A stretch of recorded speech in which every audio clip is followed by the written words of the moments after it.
Guys, welcome to dream bites by Vidhu. ഇന്ന് ഞാൻ ഉണ്ടാക്കാൻ പോകുന്നത് മുളക് വറുത്ത പുളിയാണ്. അപ്പോൾ എല്ലാവർക്കും അത് അറിയായിരിക്കും, എന്നാലും എൻ്റെ ഒരു സ്റ്റൈലിൽ ഞാൻ ഉണ്ടാക്കാൻ പോവാണ്.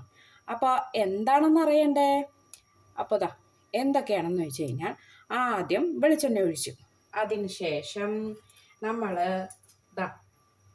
ചെറിയുള്ളി, പച്ചമുളക്, കൊല്ലമുളക്, കറിവേപ്പില, അതിനകത്തേക്ക് വെള്ളം വീണേ.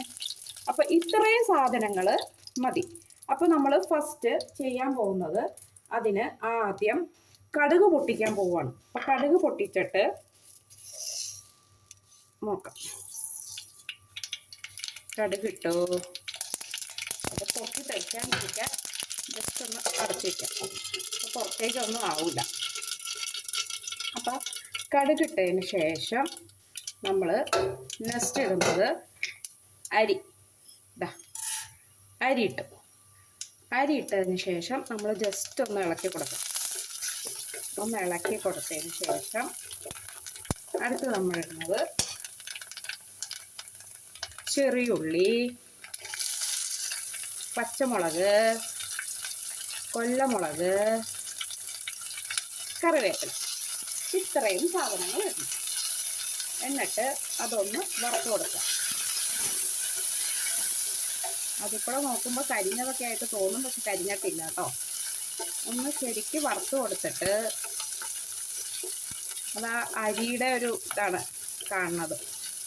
ഒന്ന് ജസ്റ്റ് ഒന്ന് വറുത്ത് കൊടുക്കുക.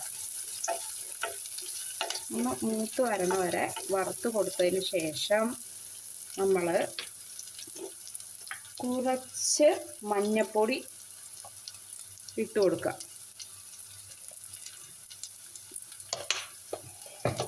അതും ഒന്ന് ഇളക്കി കൊടുക്കുക. സിമ്പിളാണേ. നമുക്ക് ഈ മറ്റുള്ള കറികളൊക്കെ കൂട്ടുമ്പോൾ എന്നും വെജിറ്റബിൾസും അത് നോണും എല്ലാം കഴിക്കുമ്പോൾ നമുക്കൊരു ബുദ്ധിമുട്ടല്ലേ, എപ്പോഴും കഴിക്കാൻ പറ്റില്ലല്ലോ. അപ്പോൾ ഇടയ്ക്ക് ഒന്നൊരു ചേഞ്ച് വേണ്ടേ. അപ്പോൾ അതിനായിട്ടാണ് ഇത്. അതിനുശേഷം നമ്മൾ ചെയ്യണത് പുളി നല്ലപോലെ പിഴിഞ്ഞെടുത്തിട്ട്, അത് മൂത്ത് കഴിഞ്ഞാൽ പുളി നല്ലപോലെ അങ്ങോട്ട് പിഴിഞ്ഞെടുക്കണം. അത് കഴിഞ്ഞ് ഇതിലേക്ക് അങ്ങോട്ട് ഒഴിച്ചു കൊടുക്കണം. പുളി അങ്ങോട്ട് ഒഴിച്ചു കൊടുക്കണം. എന്നിട്ട് അതൊന്ന് തിളച്ച് കിട്ടണ വരെ നമ്മൾ തിളച്ച് കിട്ടണ വരെ ഒന്ന് നോക്കണം. അതിൻ്റെ കൂടെ കുറച്ച് വെള്ളവും കൂടെ ഒഴിച്ചു കൊടുക്കുക. നന്നായിരിക്കും. ജസ്റ്റ് ഒന്ന് തിളപ്പിച്ചെടുക്കുക. അതിനുശേഷം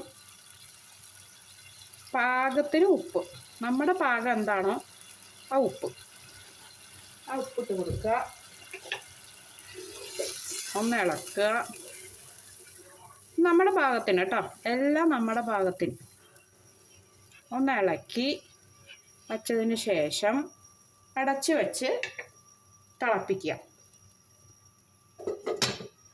ഇത്രയേ ഉള്ളൂ, നിസ്സാരം. അപ്പം എല്ലാവരും ഇതൊന്ന് ട്രൈ ചെയ്ത് നോക്കുക.